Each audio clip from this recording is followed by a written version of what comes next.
Boa tarde. Nós somos o grupo responsável pela apresentação do boletim epidemiológico da dengue e nosso grupo é composto por Júlia Silva, Matheus Joel, Daniel Rocha, Maria Clara e Luciana Brito. Primeiramente, nós vamos começar com informações gerais. A dengue é definida como uma doença infecciosa, febril, aguda, sistêmica e dinâmica, causada pelo vírus que pertence à família Flaviviridae, do gênero Flavivírus, e apresenta 4 serotipos, DENV1, DENV2, DENV3 e DENV4. A dengue é considerada um arbovírus, ou seja, ela é transmitida pelo mosquito. E, segundo o Ministério da Saúde, esse é o principal arbovírus que prevalece na comunidade urbana, sendo transmitida pelo mosquito Aedes aegypti. É importante também nós conhecermos a história natural da doença. Os fatores que determinam a dengue são geralmente o aumento da pluviosidade e da umidade do ar, tendo em vista que os mosquitos utilizam de água, geralmente parada, para depositar os seus ovos. A disseminação do mosquito entra muito na parte da consciência ambiental e da falta de fiscalização epidemiológica, assim como a má descarte de dejeitos, tendo visto que o mosquito se deposita em lugares negligenciados de água parada. O diagnóstico é feito pelo médico com exames específicos e inespecíficos, como, por exemplo, exames sorológicos. A dengue é uma doença que possui 4 tipos comumente, sendo a mais conhecida a dengue clássica, que é acompanhada de dengue, que seja normalmente com febre, dor de cabeça, cansaço, e a mais grave é a dengue hemorrágica, que pode gerar tonteiras, vômitos, sangramento interno na parte do estômago, geralmente devido à redução das plaquetas, e pode ocasionar quadros graves até com a morte. Como a dengue não possui tratamento específico, é importante prevenir. E para prevenção, a gente pode tomar certas medidas, como, por exemplo, tapar as caixas d'água, fechar baldes com tampas, lavar as piscinas pelo menos uma vez com cloro na semana, colocar areia em volta dos vasos de planta, jogar qualquer recipiente que possa acumular água no lixo, geralmente em saco plástico, tapar as lixeiras, limpar as calhas para evitar acúmulo de água e lavar a laje também para evitar acúmulo de água e disseminação dos ovos. Além de cuidados ambientais, é possível tomar medidas de cuidado pessoal, como usar repelente, colocar telas em janelas e portas para evitar a entrada do mosquito e cobrir a maior parte do corpo, tendo em vista principalmente se sair de dia, que o mosquito possui hábitos diurnos. O tratamento da doença, como eu falei, não é específico, porém é para diminuir os danos. Porém, ajuda bastante, né? O repouso é essencial no caso da dengue, tendo em vista que a pessoa terá febre, em alguns casos tontura e vômitos. A reposição volêmica, ainda mais se há vômitos e febre, para aumentar os níveis de água no corpo. A administração de medicamentos, principalmente antipiréticos e analgésicos, para as dores, e evitar o uso de ácido acetilsalicílico, porque caso a dengue for hemorrágica, como o ácido acetilsalicílico atua como anticoagulante, pode gerar hemorragias. Em relação ao desenvolvimento de medicamentos e vacinas, é importante ressaltar que existe uma grande dificuldade nesse desenvolvimento, por conta de diversos fatores, como, por exemplo, não se conhece muito bem o genoma do vírus, a genética e a biologia do mosquito. Além disso, existem 4 diferentes cepas da doença e não existe imunidade cruzada entre elas, o que dificulta o desenvolvimento de uma única vacina eficaz contra esses 4 diferentes sorotipos.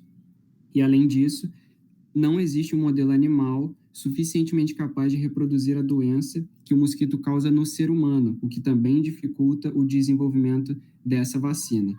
Mas, apesar desses desafios, no ano de 2023, a Anvisa conseguiu aprovar o registro de uma nova vacina, chamada de Qdenga, para os 4 diferentes sorotipos causadores da doença.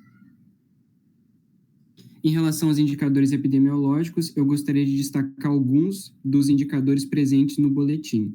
Então, o gráfico 1 ilustra a incidência de dengue no mundo nos 3 primeiros meses de 2023, e é possível observar que os casos de dengue, nesse período, se concentram principalmente na América Latina e no Sudeste Asiático, e isso está relacionado principalmente aos fatores climáticos, ao clima tropical e subtropical, que favorecem o desenvolvimento do mosquito transmissor nessas regiões. Em relação a essas duas tabelas, vale ressaltar que os casos de dengue nas regiões do no continente americano se concentram principalmente no Cone Sul, nas regiões que englobam a Argentina, Uruguai e principalmente o extremo sul do Brasil. Em relação aos índices epidemiológicos do Brasil, no Brasil especificamente, é possível observar no gráfico 2 que a taxa de incidência de dengue ela vem crescendo nos últimos anos, quando comparado aos anos de 2000 e 2001.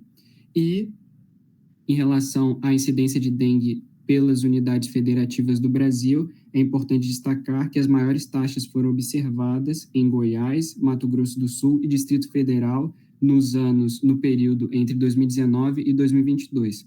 E os casos de óbitos, eles se destacam principalmente em São Paulo, nesse período de 2019 a 2022.